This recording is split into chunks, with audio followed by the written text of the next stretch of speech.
My name is Lisa Alistway, and on this channel, you will find a variety of inspirational and informational videos.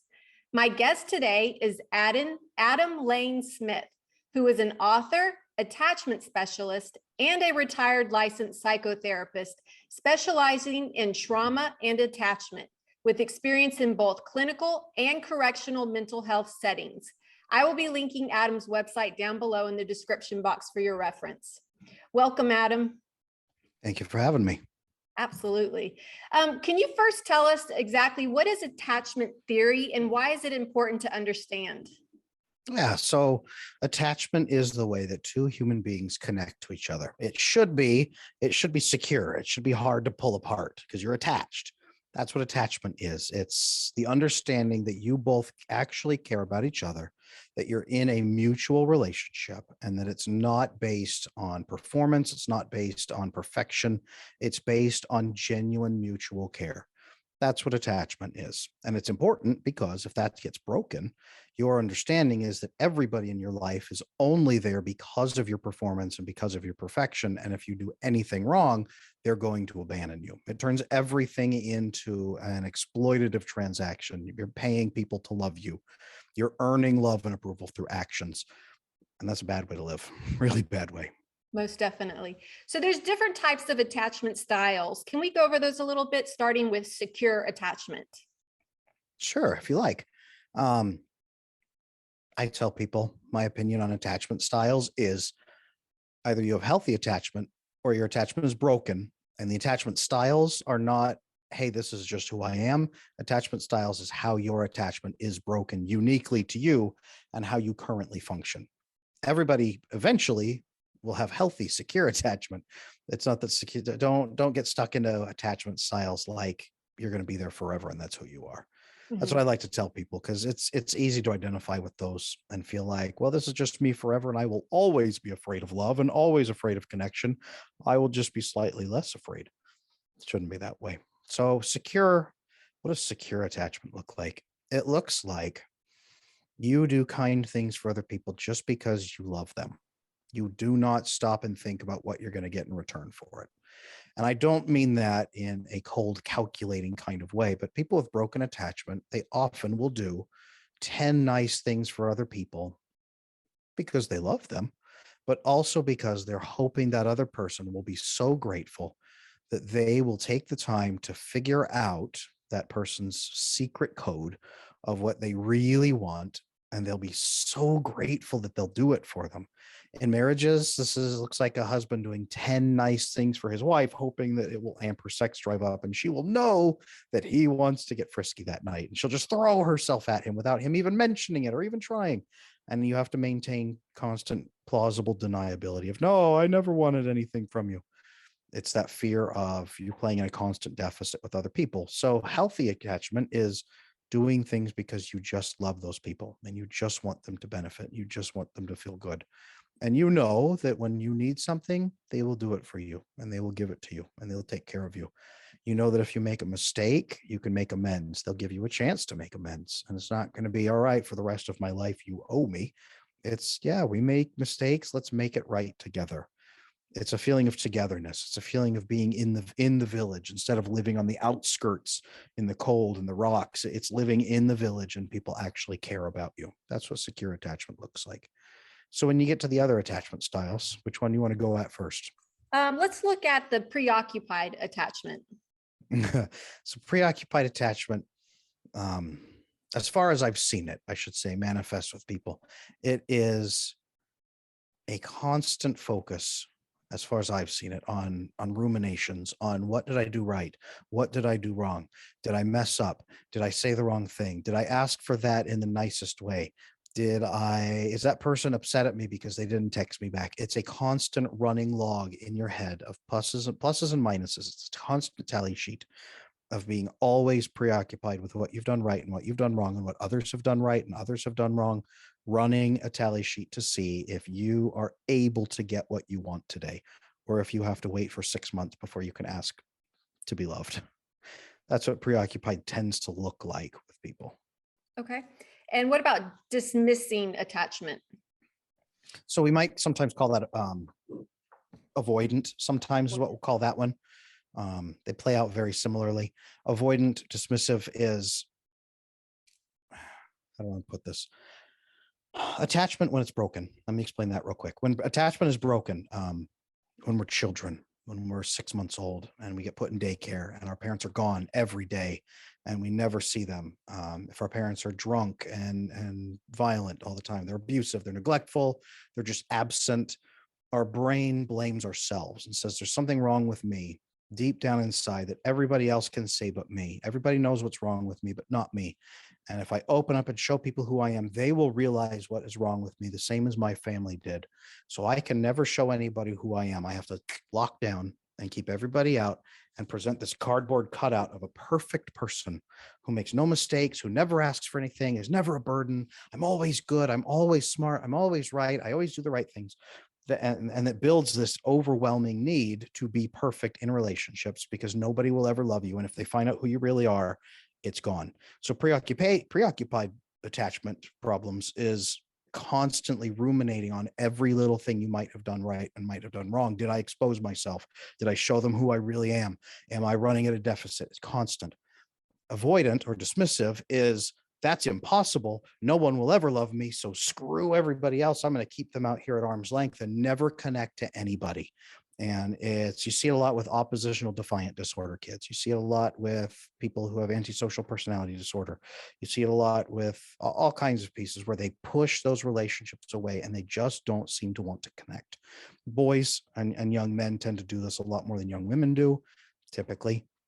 It's that boy who just won't speak to anybody and is quiet and is silent and just sits alone in his room and just completely closes out the world. Okay, very He's good. given up. Yeah. What about fearful attachment? So we would also call this anxious attachment, which is a constant need to check in and make sure the other person's not mad at you. So where the preoccupied is ruminating on the inside, the anxious is ruminating on the inside and outside and is constantly overloaded with fear and checking in and, oh, they didn't text me back as fast as they could have. Maybe they've abandoned me. My husband left to get groceries 10 minutes ago and I texted him and he didn't reply. Maybe he found a really cute girl at the checkout stand and they are eloping and I will never see him again. It's constant fear boiled in at everything. So that it's not just, did I do everything right and wrong? It's, what are all the disasters that could come in and could play into this? And it's just an endless fear storm and fear mongering of everything. And how do these attachment styles manifest? It's that person, you know, who is a really sweet person and is very considerate and very kind, but they just can't seem to relax and they always think someone's upset at them and they think they have to get everything right. And then they get into longer relationships, maybe romantic ones. And over 6 months, a year, 2 years, it turns into everybody else is always unkind to them and they are a martyr and they do nothing but kind things and nobody ever helps them. That's what it looks like. So they are both a victim of the world and a victim of themselves. You love them and you care about them and you want good for them, but they are also exhausting to be around because they're constantly apologizing for things that they're doing. They wear you down by apologizing for eating dinner with you, apologizing for spending time with you, apologizing for everything, because you have to remember they're operating in a constant deficit. A lot of these people think that they're introverts. So they say, oh, I'm just tired from social situations because I'm an introvert. And in reality, you're constantly afraid and terrified. And you think that every social encounter is an opportunity to destroy everything you've ever cared about. So it's exhausting because you're on high alert 24/7. You're not exhausted because you're an introvert. That's what it looks like. So we know, like you mentioned earlier, not to get like consumed by the labels of these attachment styles. We don't really diagnose people that you have this or that style. There's a really great quote. I think it's Jane Austen, and someone could pick me apart in the comments. I think it's Jane Austen who said, happy families look very much the same. Unhappy families are each broken in their own unique way. That's kind of what it looks like with attachment. When you have healthy attachment, it's baked into us genetically on an evolutionary level. A good attachment is baked into us, and it looks very similar in the way that our relationships function. Not that we are the same and we're cookie cutters, but a healthy relationship is an identifiably healthy relationship. When it gets broken, it can get broken in a number of different ways. And it's just that you have selected that pattern because it makes the most sense to your brain, makes the most sense based on your experiences that you've had. Your brain falls into this unique pattern of brokenness. That's what an attachment style is a unique pattern of brokenness. When you heal that, you will have that same unique, secure attachment that everybody else does in a good way. Right. So I know in childhood, they actually do have two diagnoses. They have the reactive attachment disorder, RAD, and then they have disinhibited social engagement disorder. And those are actual diagnoses given to children. Right. How does that play out as they get older? Do they eventually recover from these attachment disorders, or do they carry on into adulthood? So that's a good question. In therapy school, however you want to call Mhm. it, in graduate school, when you're going in for a therapy degree and you're going to become a licensed therapist, what they typically tell you is, unless you are planning to work directly with very young children, you will not have to worry about attachment, because attachment issues, if it's an attachment disorder, it will always become a conduct disorder and or oppositional defiant disorder. And that will almost always become a personality disorder. And you, as a person who treats anyone above the age of 10, will only meet people who have personality disorders, and then you can retroactively diagnose them in childhood with these other issues. That's Mm. the extent of the training most of us receive about attachment in school.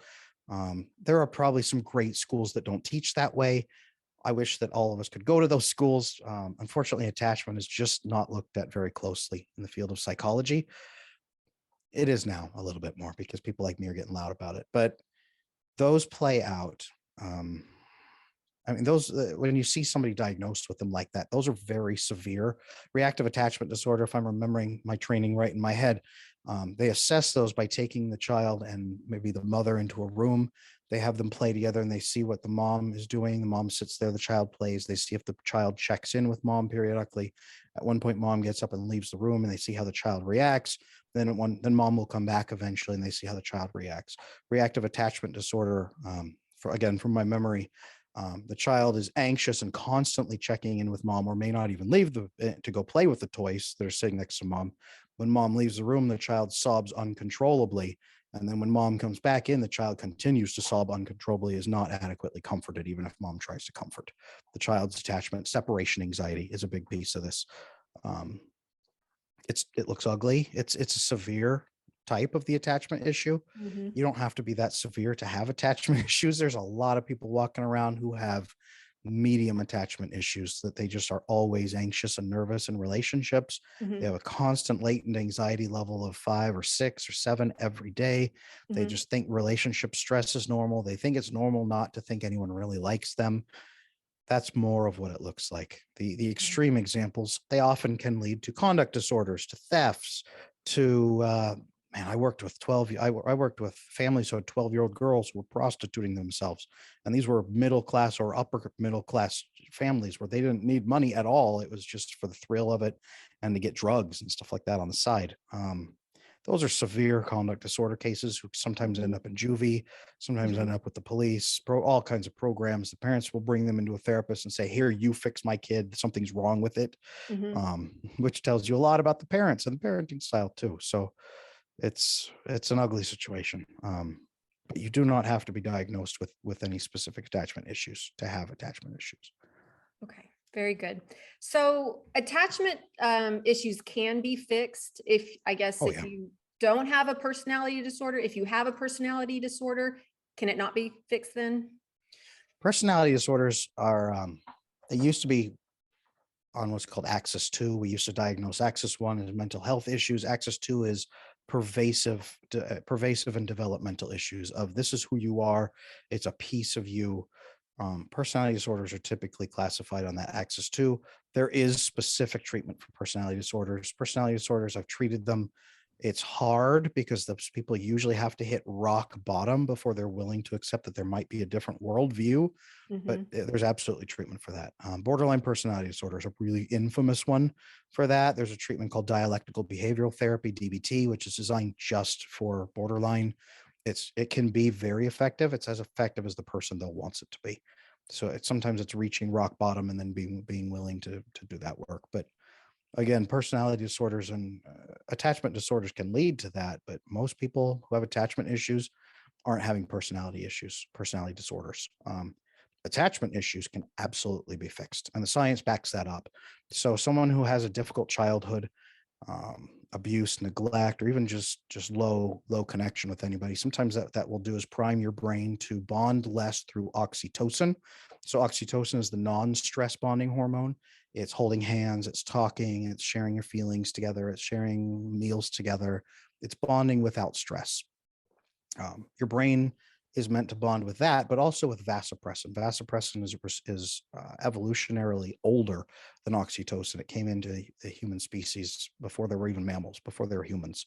Um, Men have more vasopressin receptors than women do, but we all have them. And we bond through stress. We bond through facing problems together, overcoming challenges together, team building exercises. Why corporate team building exercises focus so much on those things. It's vasopressin bonding. That's why men in the military bond for life, even if they were only together for a year or two. Mhm. Vasopressin bonds are older, and they can vasopressin and oxytocin can sort of use each other's receptor sites. It's complicated. It's more complicated than that, but let's just say it that way.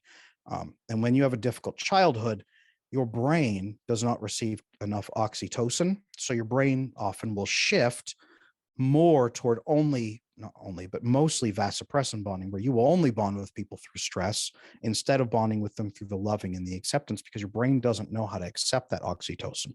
And if you do find someone who helps you bond without the stress, your brain can become very anxious, very worried about that person, very worried about losing that person, very controlling and possessive of that person. Some people in relationships get this way if it's the only relationship they've ever had. Um, it's this whole oxytocin vasopressin shift back and forth, and the research does show that with adequate love and care, your vasopressin bonding can shift back into the balance, a healthy balance of oxytocin and vasopressin. It takes time. um, How long? my work, that's a good question. My work with attachment, I teach everybody the attachment programs in 2 weeks, 2 to 3 weeks. Okay.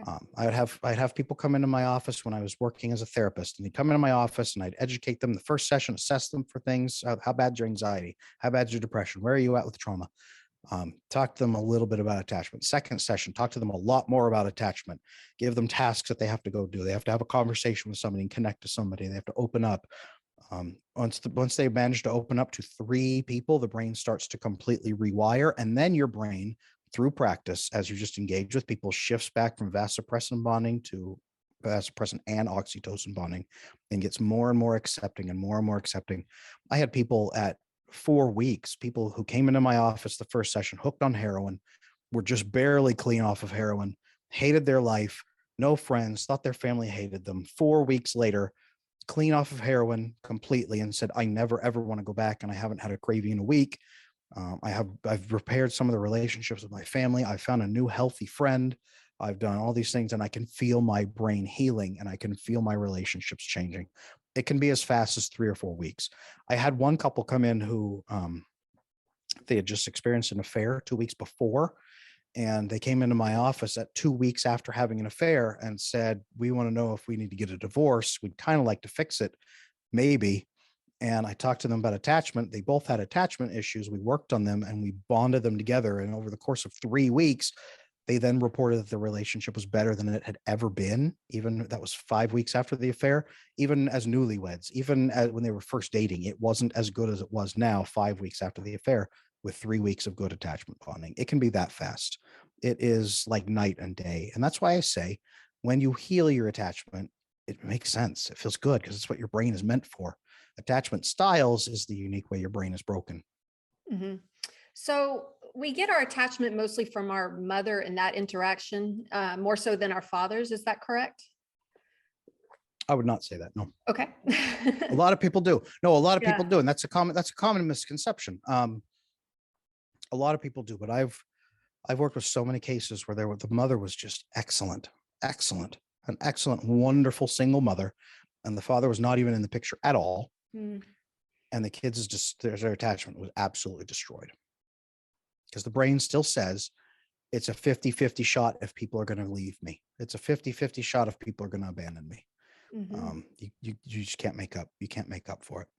I've worked with people who had two adopted parents who loved them very much, and they knew they were adopted, and their brain still said something made my biological parents abandon me. What was it? Why was I not good enough for them to keep? And these are people in their 30s that they come in now, and we have to process that and try to repair their relationships with Is wonderful, loving adopted parents. So yeah, you cannot get around the fact that people think they know that they should have two biological parents. You just can't get around that fact. So I guess that's why it's so difficult for like step parents to step into that role, because those attachments are not natural. No, yeah, it's harder, especially if the biological parent has caused problems, has abandoned that child. Very rarely do I see divorces happen, almost never, where one of the parents doesn't have an attachment issue, which means the child has a 50-50 shot when their brain says of somebody is going to love me or not love me. It's just a coin toss. So it's really hard for a step parent to reach into that, especially when the family's been broken. That is reinforced for the child that families really will just abandon each other. Step parents have a heck of a job. It's a hard, thankless job for good step parents out there. Most definitely. So I guess when we hear like people say he's got mommy issues or she's got daddy issues, they're basically talking about attachment styles. That's exactly what it is. That's exactly what it is. Now, your opposite sex parent seems to give you, how do I want to say, it seems to give you the best confidence because it tells you what to expect from other human beings who are opposite sex and what to expect in most of your relationships. The same sex parent gives you a lot of understanding of yourself and self-acceptance, but the opposite sex parent seems to tell you what you should expect other people think you're worth, which is why girls have daddy issues and boys have mommy issues. It's very much tied in that way. Very good. So how can you identify if somebody has attachment issues? So are we talking about ourselves or are we talking about seeing it in someone else? Yeah, let's do both. Okay. So if you think you might have attachment issues, and this is not a diagnosis, by the way, but if you think you might have attachment issues, it might look like somebody does something nice for you and you immediately start trying to figure out about how to pay them back because you know you're not worth that gift. So you make it a big debt and you make a big problem out of it and a big fuss. You are constantly trying to think of ways to make other people happy. And it's because you love them, but it also kind of feels nice that they'll be really grateful. And that's not why you think you're doing it.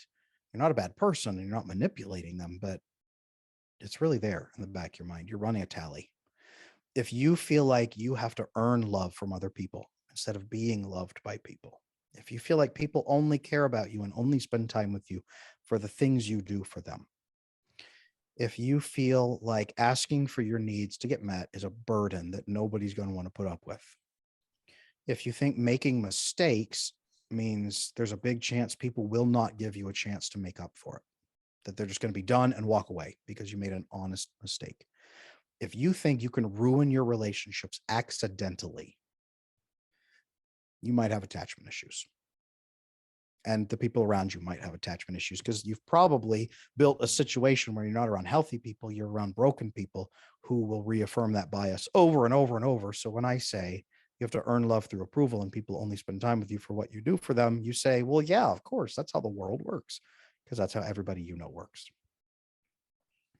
Very good. And also, I know that like if people have experienced a lot of trauma, childhood trauma or PTSD, that's going to leave some, scar that can affect how they view relationships and how they attach. And it doesn't mean they can't heal from those things, but that could absolutely be a warning flag that, you might be dealing with somebody that you're not on the same page with.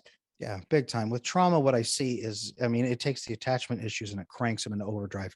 It's usually trauma where I start to see, not always, but a lot of times trauma is where it blows up into the conduct disorders. It blows up into the personality disorders. Mhm. Is those severe traumas because the brain says, not only is there something wrong with me that people will abandon me for, there's something that's so wrong with me that even if someone hurts me, nobody will come save me. No one is Mhm. ever going to help me. No one will ever save me. I am alone in a scary world and people will hurt me if they get the chance.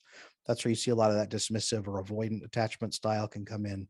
That's where the person starts turning angry at the outside world sometimes. Not always, though, but not even mostly.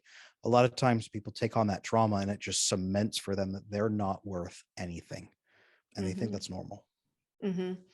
And you see this in grief sometimes when, like, if a child loses a parent and Mhm. so they're not being abandoned, they are gone. They can still maybe manifest some of these attachment issues from a death of a parent, correct? They can, yeah. It's sometimes it'll look a little bit different.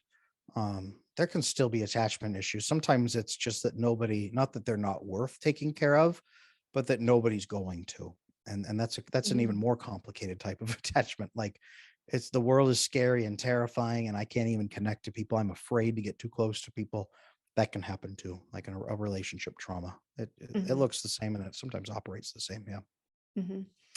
I had saw in a previous interview that you did regarding ADHD and Hmm. that it's really attachment issues. Can you explain that? Yeah, oftentimes attachment issues are misdiagnosed as ADHD. There are some select people in the population who do seem to have a different neurology that would be ADHD, but I don't suspect it's the 1 in 7 American boys that's medicated for ADHD. I don't think that 1 in 7 have a different neurology. A lot of times, people see little boys, 6, 7, 8 years old, with anxiety. They're restless. They're jumping around. They can't sit still. They're nervous. They have all this bubbling energy. They make constant jokes. They're the jokester in the class. They're playing pranks on other kids. They can't stop fidgeting. They lose things all the time because they're preoccupied. They have all these different behaviors that come from anxiety being amped up through the roof. So their system is flooded with cortisol all the time. And they are always stressed out and they're always preoccupied by relationships and trying to be the good boy and earn love from people or earn laughter from people. And it gets misdiagnosed as, oh, you have that ADHD neurology. There's something wrong with you. We need to medicate you to be more appropriate. And instead of fixing the attachment, they just throw medication at the problem, usually stimulants, which just make the problem so bad. So we medicate the little boys. So why is that not, you know, when a parent is frustrated and taking their child to get, you know, like, help me with my child in this issue, that the automatic thing is, hey, here's some pills, just throw pills at the situation versus maybe the underlying core issues that are going on. Um, a lot of it's the push from schools. So I've actually worked with a lot of families where the principal will contact the parents. The teacher diagnoses the child and says, your kid has ADHD. You need to go Mm, get them tested because they're disrupting my classroom. And the teacher's packed in there with 30 kids and is yelling at all the boys all day and is tired of the boys jumping out of their seats because attachment issues are getting more common, not less. So now a good chunk of the boys in the classroom are all anxious, nervous, bouncing around, and they're not acting appropriate like the little girls are. mhm. So the teacher says, your child is disruptive. I can't tolerate them anymore. Goes to the principal, and the principal says, if you don't get your child medicated, we will expel your child from the school because they're disruptive. And the parents say, well, I guess I have no choice. And they take the child in, and the child is diagnosed, and they run a diagnostic, and they say, well, your kid has all the symptoms of ADHD. Here's medication. And they pound the medication and them, and off they go. It's just a funnel. It's a funnel. Once you put your little boy into public school, there's a very good chance he will be diagnosed by someone who is not trained to diagnose. And Right. there's a severe lack of psychiatrists who have usually a dual degree, including a medical degree. And there's a severe lack of them. So it's a lot of nurses who are prescribing the medication, 10, 20, 30 nurses who are overseen by one psychiatrist off site, and they're throwing the medication at it because that's what they've been trained to do. And here in America, we have a medical model. It's you have something wrong with you. You need a pill. Take this pill, and your life will be mediocre. Yeah. You see so many kids, young people, adults that, you know, deal with anxiety and depression and Yeah. they're on antidepressants. I mean, it's skyrocketed the amount of antidepressants that people are taking. Not that it doesn't have a place, but I'm wondering if there's other avenues that need to be exhausted before people just want the quick fix. Exactly. And there are. I've worked with people who are on 3 or 4 different psych meds at the same time. I've worked with people. I remember one person, I went over their sheet with them. They had 27 different medications. Now, a lot of those were medical, but 5 or 6 of those were just for Wow. psych and to deal with the side effects of some of the other problems. Can you imagine taking 27 medications a day and 6 of them are psych and you don't even know what they're really doing or what they're supposed to be doing? Your doctor is just throwing those meds at you. That's the reality for a lot of people, especially at the lowest rung of society. I worked with a lot of people who couldn't even afford therapy. So they paid zero and the state paid a tiny little minimum. And I made a barely livable wage working in a clinic, just working for massively underprivileged and at-risk families. They were just pounding the medications into them. And some of those medications would cost $2,000 per pill. And the state would pay that out of taxpayer funds. Yes, straight into the pharmaceutical Wow. companies' pockets. So you're paying $2,000 per pill. So you want to put as many people on that as possible. If you have 30 of those in a month, that's 60 grand per client. Yeah, it's a huge numbers game. And that's the reason that not much research is thrown into things like attachment, because when you fix attachment, latent anxieties plummet through the ground. Like your Mhm. depression starts to get fixed because male and female depression works very differently, but they both are based on attachment. So if you Mhm. have broken attachment, odds are good you will face depression at some time in your life. Odds are very good you're going to face ongoing anxiety and not realize it because you'll think it's normal to be anxious 24/7. Mhm. But we medicate them away. We throw 3 or 4 different meds at them. That's why anti-anxiety medication, I'm trying to remember which one it is, but it's one of the most abused street drugs that there is. It's an anti-anxiety medication Wow. more than anything else. Yeah.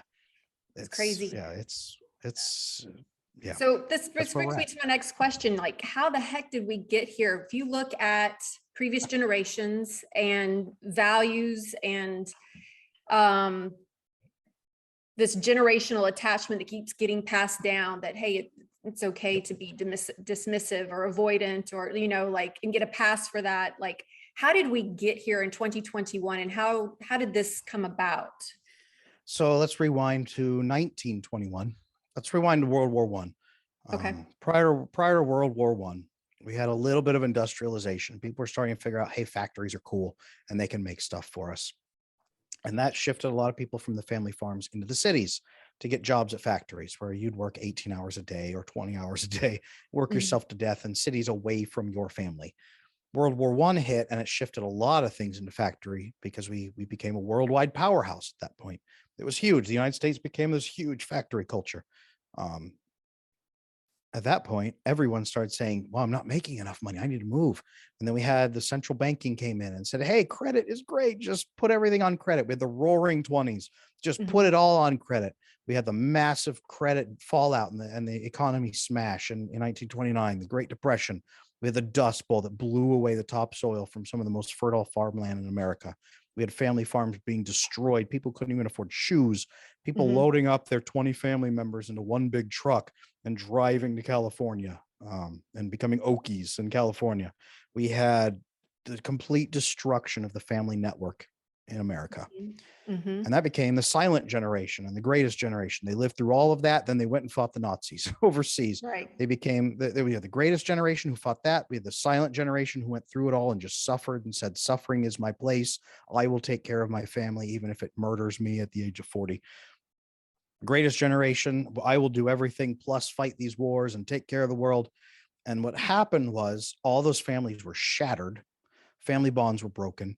If your parents weren't perfect, you before could at least go to your grandparents, you could go to your uncles, your aunts, your grandparents, and great grandparents. You probably had like 6 generations because everyone had kids when they were 15 or 20. You probably had Mhm. all the generations living in, the small village that you were all related and you had everything there. And people wouldn't even go more than maybe 20 miles from where they were born. People stayed within 20 miles from where they were born. And that was their whole life for the most part Right. until that happened. And then everyone scattered to cities. It destroyed our way of life, completely destroyed our way of life. We came back from World War II and they said, all right, it's now the normal for every single family to break apart into a nuclear family, have a small house, 2 kids and a dog. And then your kids grow Mhm. up and they move out and get their own home and they move away and you have Mhm. an empty nest. And then you just sell your house and you move into a condo somewhere as an old couple and just live out your life, and your kids leave. And that became normal, instead of this is the family home where everybody Mhm. comes back to. This is the family village. This is the family connection. So not only are parents exhausted, not only are they not spending time with their kids because they're locked in factory jobs at that time, there were no family bonds there to make up for the missing pieces. If you had 5 uncles who said, hey, we love you, your dad's dead, but we're going to take care of you, and we're still a family, you don't have that anymore. Now it's mom and dad are gone in factory jobs, and the kids are raising themselves. And now the kids are in daycare, modern day. The boomer Mhm. generation took that, and some of them understood what the earlier generations had sacrificed for them, and some of the boomers did not. And they said, why does nobody love me? And then they put up a middle finger to the world and said, if you don't love me, then I'm going to screw everybody I can out of everything I get. Half the boomers, it seems like, were good. Half of them were bad. Not all boomers, but there it is. Boomers currently are tripling the divorce rates in their 70s. The average divorce Mhm. rate is going up triple in the 70s, just because that's where the boomers are still at. They still can't love each other. That's They interesting. passed on they passed on horrible, horrible things to generation Y and X.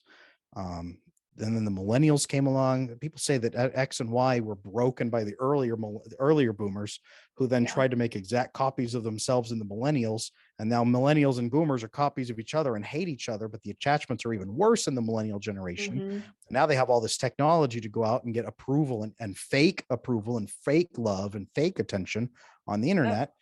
Yep. And it's just worse. And now the millennials are having kids, and now Generation Z is like, I've treated some of them. It's a meat grinder. At this point, they don't Yeah. even know that there was once a system 100 years ago where families lived together in giant networks.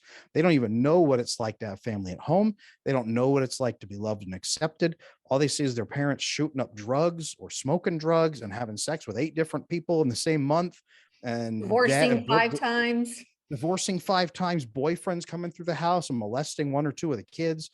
It's one of the number one sex abuse problems in America is boyfriends and stepfathers Yeah. of single mothers. Yeah. Um, and that has become normal. Generation Z has no idea that once upon a time, 100 years ago, we had a Yeah. good system. It's Yeah. become worse and worse and worse with every generation. So Yeah. Generation Z, I've treated a lot of them. It's a meat grinder. Mhm. Half of them Mhm. want to kill themselves, and the other half are angry at the world and want to burn it down. Yeah. So It's what that's where they've we're at right now. inherited. Like you said, it's what they've inherited. I think it's quite interesting when you look at like the movements of the 60s. There were some good ones Mhm. there, but there Yep. was also some decadent ones as well Yep. that we saw, in the 70s, the free love. The boomers are known for, creating one night stands, which All kinds of stuff. Yeah. that has manifested today with, a complete hookup culture, ghosting, just rudeness. And there's a lot Yep. of gender wars going on because of these values and so forth that have been for decades and decades in the making. Yeah. Yep. And we have now been convinced that it was once upon a time evil and horrible, and it's better now than it ever was. So we should just take pills to deal with the problems, because this is the best it will ever get.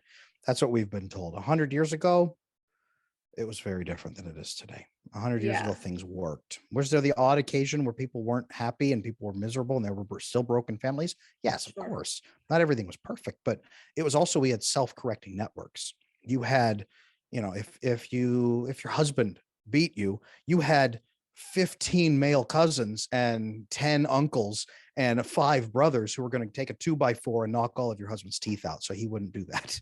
You had these Mhm. protective networks back then. Modern day political movements want us to believe that every man in history who ever lived beat his wife with joy in his heart every day, and that's just not the way it was. That's just what we look back and say, wow, if people hated each other as much today as they did then they probably abused each other all the time. That's what we look back and project brokenness on the past. it, Mhm. it doesn't have to be that way, and we can fix it. Like I said, man, it takes like 3-4 weeks to start fixing your attachment. The more people who fix it, the better the world becomes. Yeah. So are you positive, or maybe I don't know, how do you see us, if we keep on this trajectory in our society? Is it going to get better? Is it going to get worse? And because are people really interested in, if it's working for them and their goals are being met, why would they, fix their attachment issue? Yeah, no, it cannot stay the way it is, because it's getting worse Hmm. and worse and worse. Generation Z is not going to let it stay the way it is. once the boomers are gone, once Generation X and Y are gone, once the millennials start getting older and Gen Z starts taking physical control, man, they're angry. Oh, they're so angry. Mhm. And the generation who comes after them is probably going to be even worse. Um, it's not going to But stay the you same. see things like the development of the metaverse and Mm-hmm. sex Mm-hmm. robots. I mean, how the Yep. heck are we going to attach to machines? Are they going to accept that way of life? No, it can't stay this way. I know people, it's fun to, and a lot of people say, wow, it's just going to get worse and worse and worse and worse from here. It will get worse to some extent, but at some point the system has to correct back because we are not designed for this, and we are getting further and further and further from what we are designed for, which means more and more suicides. When you look at the suicide epidemic, the overdose epidemic, you look at the childless rate, the people who don't have the kids are dying or will die off. The people who kill themselves and the people who overdose are going to be gone. What's going to be left is the family systems that begin to correct. And there are huge movements of families that are correcting, who are fixing their attachment as whole communities, who are moving in and building villages now, building extended family villages. I know people in Portugal right now, there's a movement where people are starting to move together and build communal villages where they assess the attachment of people who want to move into the village, and then they move in and they raise their kids together in not like a commune, but in a healthy community built on good attachment and traditional values in a good sense. This is happening all over the world, and there's a phrase someone smart said, someone smarter than me, I don't remember who it was, but they said the future belongs to those who show up. The people who show up, who are still alive, who have children, who pass down those values, those are the people that are going to shape the world, and it's going to shift back. I do believe that. I do believe the pendulum has to swing back because it has to correct. Okay. Well, I mean, there is some that think that there may be a reviving of religion. You know, some who think like Nietzsche is like God is dead and we killed him, and that's bad because there's no reverence for anything. Yeah. But I don't know, like in America, we have some junk values that need to get, worked out because I think Mhm. we have a lot of these attachment issues in our culture that we've just accepted and we're on autopilot. We're just going with them. Yep. Yeah. Yeah, there's a saying that progress happens one grave at a time. Um, Once the boomers are gone, and I'm not wishing death on the boomers, but once that entire generation is gone, because right now they are still firmly in power in every political office, a lot of Mhm, corporations, they mhm, hold all the reins at every level of society is still in the hands of the boomers. Once they are mhm, gone, the next generation who takes control does not have the physical or mental or emotional discipline that they do. The boomers can hold all of this together while still having those degenerate problems. The next generations can't even function. So it will start to spiral out of mhm. control. Have you ever seen the movie Idiocracy, where Oh, yes. society just completely crumbles? Yeah. That's what we're heading into. Is you can maintain degeneracy as long as the people at the top have some level of discipline and pain tolerance. When you get a new generation in who has no pain tolerance, no ability to maintain systems, and just cannot function on a day-to-day basis, all the systems start completely collapsing. So 10, 15 years from now, it will be a very different conversation because society won't be able to hold together the way it is anymore. Mhm. Yeah, it is interesting kind of to peer into the future and where we're headed and hopefully stay hopeful and positive given Hmm. some of the storms that are around that we currently Hmm. experiencing. So I wanted to ask you a little bit about some of this dating culture with the red pill movement and Hmm. on one side, and then you have like the extreme feminism on the other side, and it's very Hmm. dysfunctional attachment and exploitative type of relating that they're promoting. Can you touch on Hmm. what's going on with that and how it's affecting people and confusing people with their attachment issues? Yeah. So when you have attachment issues, people come along and make a lot of money off of you by telling you it's good that you have attachment issues because the other people out there hate you. And here's how you can get what you want at their expense. And it's okay to do that because they're bad people. That's what feminism is based on. And that's what red pill movement is both based on. Radical feminism, modern feminism, Right. I should say. That's what those two movements are based on, is men are pieces of crap who will rape you at the drop of a hat. Here's what you need to do to manage them, and here's how we should shove them in a cage. There are feminists out there literally calling to put men in concentration camps and exterminate as many of us as possible, and then put us as breeding stock. There's British Wow. feminists calling for that. Yeah, it sounds stupid, but it's actually happening. Yeah. It's being called for, I should say. There's And then another there's interesting form of feminism that's like that. Kind of women teaching other women how to be gold diggers, how to exploit men, and get as much money as you can from them. And it's two sides of the same angry female coin of men. This is what men are, so here's what you need to do to control them and manage them and get what you want out of them. Red pill is the same. It's pickup artists, dudes who go out and are taught to harness the insecurities that young women have who have broken attachment, go out, seek out women who have broken attachment, make them think that there's a connection with them, have sex with them, and then ghost them and disappear. And that's their way of getting revenge for those women not loving and accepting them. It's broken attachment all around. And those guys say, well, there's no good women in the world, they're all like this. Well, yes, that's because you're going to places where there's women with broken attachment, and healthy women will avoid you like the plague, and unhealthy women will actually let you do what you're doing. So you think only unhealthy women exist. And it's the same for feminists. Feminists spend all their time around really predatory men who say, yeah, I'm a feminist, go girl power. And then they get those women alone and then say, now I've supported your cause, you owe me. And they sexually abuse those women. And those women say, wow, even the best men in the world, the male feminists, are rapists. Other men must be even worse. And they build these self-sustaining echo chambers. Both sides does about the other side is evil. Everybody has attachment issues. I don't ever have to get better because it's just normal.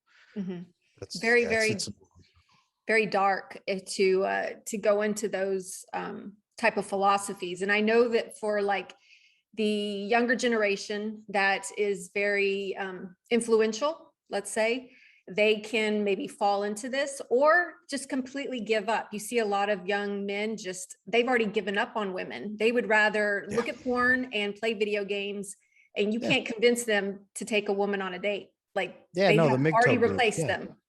Yeah, the MGTOW group, they're done. I've heard it called the Sexodus. Over in Japan, it's escalated. Like they're leading the way on this charge of men just completely 100% checking out of life. There was one dude over in, I think it was Japan, it might have been South Korea, who married his female character in a video game. Like he married his fake electronic girlfriend, like, because that was the best he could get, and he felt that was the most fulfillment he'd ever found with a woman.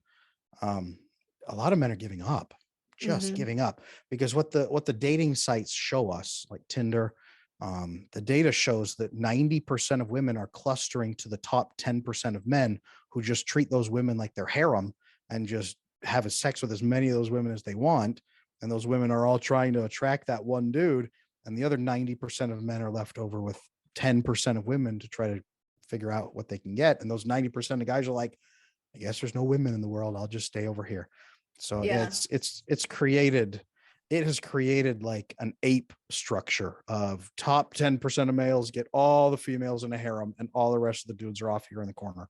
Yeah. Kind of showing. It's no wonder that people struggle with the dating world, the dating scene, with, the advent of dating apps, which are obviously predatory and not the healthiest way to go about a relationship. And I can see why people are on both sides. They're just like, nope, hands in the air. I'm done with the dating scene. Oh yeah. And when you have that many women chasing a tiny pool of men, all those women then have to degrade whatever value they have. So you got to send nudes on the first date. You got to have sex on the first date. You got to do everything on the first date and go as big as possible to try to get that love and attention. Then you have to do that every single time you go on a date with a guy. And that becomes their normal dating experience. And that's, who wouldn't get tired of that eventually? If you're just trying to be loved, and that's the only thing you think you can do to get love, and it never works, man, who wouldn't get angry? What is interesting, if you look at like older generations, it was, you needed to get to know me first before we can get physical and sexual. And it's almost like the script has been flipped. It's like, no, we'll get sexual and physical first. Don't dare try to get to know me. That's what we're kind of seeing, and is what is being seen in the younger generation. Back to the attachment, it's the belief that Mhm. there's something wrong deep down inside of you that everybody else can see. You don't know what it is, but if you were really a good girl, daddy wouldn't have left you. So you must be a piece of crap. But you can use sex to get approval from people. And if he has sex with you, it means he really likes you, because you wouldn't have sex with anybody unless you really liked him. So he must really like you. And if you have sex, he'll really want to stay around you. And it just boom, boom, boom, boom, boom. So Mhm. it takes the sweetest girls and throws them into a meat grinder, is what it does. Yeah. And I think what we're seeing too with some of the attachment issues playing out in our culture is that adolescence has been extended to like age 30 now. People are 40, just, 50, 60. Yeah, I know. yeah, 40, 50, like people just have not matured with their, because they haven't fixed their attachment, basically. Correct. They're still children and they're still reacting to other people because they're trying to get the love that they never got from their parents. And they're Mhm. alone and they're afraid and they've never grown in relationships. So they aren't really growing at all. Mhm. Most definitely. So let's talk a little bit about like the healing of all of this. What type of Mhm. work is involved to heal from your attachments? Yeah. So number one is just learning that you have an attachment issue and ruining your fun. I tell people that's half my job. That's half my job, is making people miserable and ruining their fun. Um, It's a wake up call though. People need to get, you have, part of therapy is what is that, identifying and acceptance and being truthful with yourself. So yeah. correct. Yeah, it's even just realizing that there's a different way to live, because most people with attachment issues think all this is normal. And then I describe this and they say, that's me. I didn't even know that there was a different way to live. I thought everybody felt that way. And a lot of people do, but it doesn't make it right. So realizing that you have an attachment issue. And then I've got a $5 book on Amazon called Slaying Your Fear that runs through exactly how to fix this.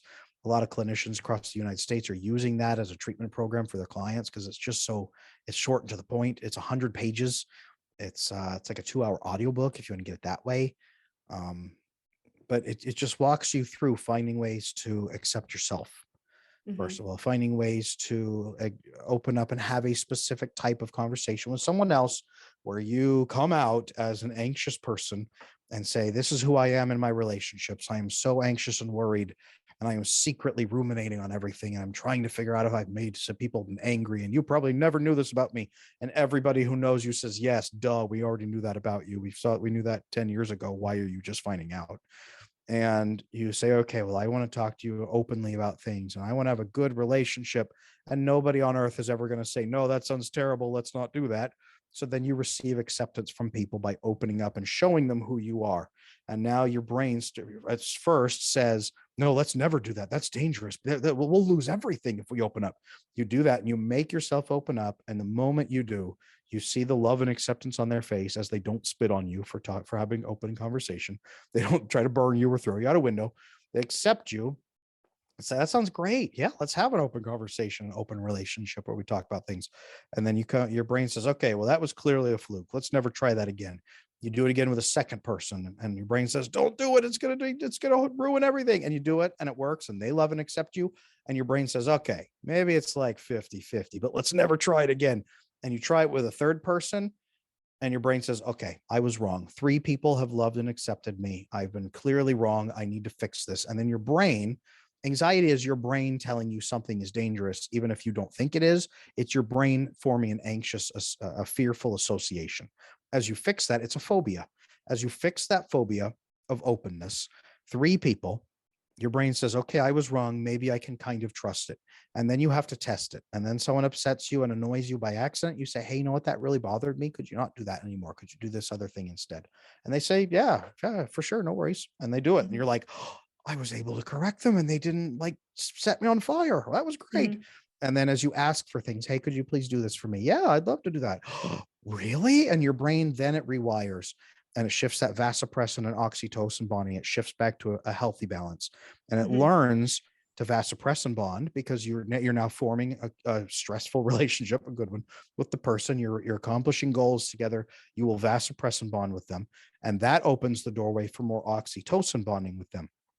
Now, when you do that with Let me 3 ask you a quick people, question. yeah, go for it. Quick question. These 3 people, they have to have secure attachment first, because if they have a disorganized attachment, this is probably not going to work. No, you would think Okay. so. You can have 2 people. That's a good question. You can have 2 people who have broken attachment heal each other. You can. You guys can heal each other because you're both accomplishing the same job together, and you will vasopressin bond because you're both overcoming your anxieties together. You will vasopressin bond through the stress of it, and you'll be joined tightly as long as both of you are committed to actually fixing Okay. the attachment problems. Okay. So if you're working with the That personality disordered person, forget it. No, and I don't recommend people talk to their parents as the first three people, because your parents are the ones who gave you these attachment issues and may have Mhm. attachment issues themselves, and the risk is just too high that even a good parent will get really defensive and angry and feel like you're attacking them for being a bad parent. Uh, Um, I really recommend you go to friends or siblings, maybe. But friends or siblings is usually the first mhm, three people you really want to go to. Some people have success with maybe their mom if they had a really healthy mom. mhm. Yeah. A But that's a therapist risk. can a therapist can do so much, but you really need to take it into the real world, right? And a therapist can sometimes be your first person. That's kind Mhm. of one role some therapists will fulfill, is to be that first person you talk to. Yeah. But I mean, some part of your brain knows you're paying this person to sit there and not Yeah. hate you. So Yeah. um, it helps to have two or three other people, but the more you have, your brain starts to heal, starts to shift that oxy Uh-oh. Hey, Adam, you're frozen. Eek, eek. on me. Adam. Oop, you just froze on me. Can you just reiterate the last sentence? Yep. All right. Are we good? Yeah, we're good now. Sorry about that. I live out in the middle of cow country, and our internet is run by Nice. one squirrel who runs on a little hamster wheel, and that's That's how my internet awesome. runs. So sometimes, yeah, sometimes it blips out on me. Um, but I'm back. So your brain will start to, as you build relationships with three people and test it and test it and test it, your neural pathways will begin to heal, and your brain will bond more through oxytocin and vasopressin instead of only extreme vasopressin bonding. And that opens up all kinds of avenues to heal. And what happens is your brain says, I don't live on the outskirts of the village where tigers can eat me and I'll starve to death. I live in the middle of the village where everybody cares about me and we're all friends in a community. And your brain anxiety starts to just plummet, and you start to feel safe because you're in a community, and your brain says, no matter what happens, I have these three people who love and accept me. So then you don't have to go out and earn approval from the lady at the gas station who checks out your groceries, and the person at school who tries to talk to you.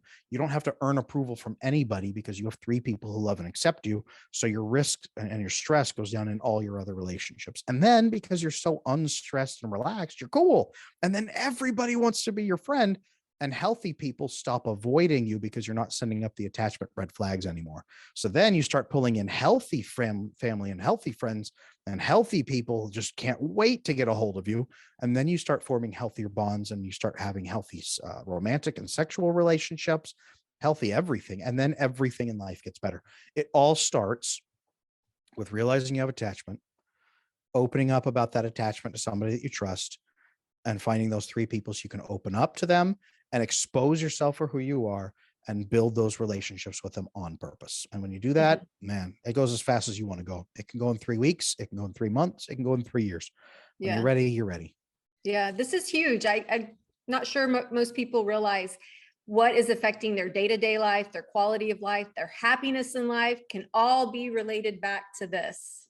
I'll take that a step further. So depression, I think that the biological purpose for us being able to feel depressed, think about it. If you are that miserable, depression shuts down your inhibitions about what you're going to say and how you're just going to unload, and you're going to get irritable. You're going to get low energy. You're just not going to have the patience and the tolerance for all the games anymore.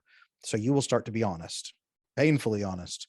And if people start to accept what you say, you might say the things you need to say and get them out. If you were in a big, healthy, thriving family network of 50 family members in a village, our depression is a problem now because we're alone in an apartment with Netflix. And so we take medications now because we don't have a self-correcting network that would correct our depression and heal it from these attachment issues. Because if you have this and you think nobody will ever love you, you have no purpose in life, you will have no healthy relationships, and it doesn't matter because you're just worthless, why wouldn't you get depressed? Mhm. And Most if you most have no definitely. self-correcting network, how are you going to get better? Mhm. I definitely think in this last year with like COVID, if one thing hasn't been illuminated, it's that your family and your friends that love you and that support, that is probably the most important thing, to give Yep. you your meaning and purpose in life. And that is one thing I have seen when I say society will correct itself. is a lot of people are committing suicide and overdosing or giving up and just plummeting into the depths. Yeah. But a lot of people are correcting. They're building family networks. There's families moving back in together. There's families expanding one home into two homes. There's family building additional homes on their property. There's families moving out to the country and building 3 homes. And there's 3 family clusters in there, and they're all working together and raising their kids. People are realizing we have power in numbers. People are realizing that to have that power in numbers, we have to fix our attachments. So we're not in a sick, toxic family. We're in a healthy family. People are learning that. And there's 2 polarized extremes: people who are dying and people who are actually fixing the problem. And the future belongs to the people who fix the problem. So if you want to live in the future, fix the problem. Join the communities that are fixing the problem. Yeah, no doubt, no doubt. Well, we're coming to the end of this. Do you have anything else you would like to add that's pertinent to the topic of attachment theory and styles? Oh boy, so much, so much. It really is that if you have anxiety and you don't know why, if you're depressed and you don't know why, it is probably attachment. Study attachment. I have on my YouTube. I have a ton of free YouTube guides on my YouTube. Just look up Adam Lane Smith attachment. I'm there. It'll be my face. I have what is attachment. I have why is it dangerous for your relationships, all the different ways that it impacts everything. I'm over on TikTok. Over the weekend, I had my TikTok blew up from 300 followers on Thursday.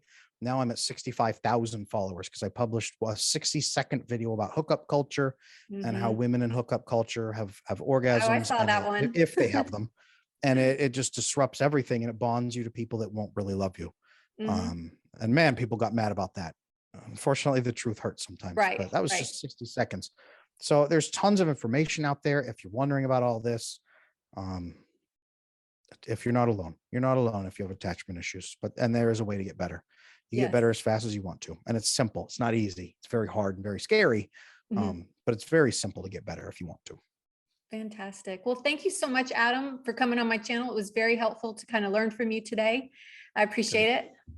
And Thank you for having me. yes, and if you guys like this video, give it a thumbs up, and don't forget to share and subscribe and hit the bell to be alerted to when the next video drops. Thanks for watching.